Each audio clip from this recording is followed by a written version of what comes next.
চলো চলে আসলাম পার্ট 2-তে। এবার বলি আমরা কোথায় যাচ্ছি। তার আগে দেখো গাড়ির স্পিডটা কত ছিল না। হ্যাঁ, আমরা চলে গেছিলাম সেই উদলাবাড়ির ফেমাস খাটু শ্যামজির মন্দির। তখনও কিন্তু বাবার মন্দিরের কাজ চলছিল, পুরোপুরিভাবে এখনও তৈরি হয়নি। দেখো কি সুন্দর না মন্দিরটা বাইরে থেকে। এরপরে আমরা ধীরে ধীরে ভিতরে প্রবেশ করলাম। ভিতরে ঢুকেই দেখলাম কি অপূর্ব এক দৃশ্য।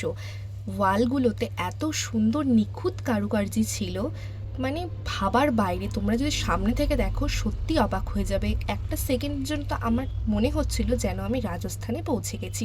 দেখো কি সুন্দর না মন্দিরটা। এরপরে সেখানে ছিল এক হনুমানজির মন্দির। তখনও বাবার দর্শন আমরা পাইনি।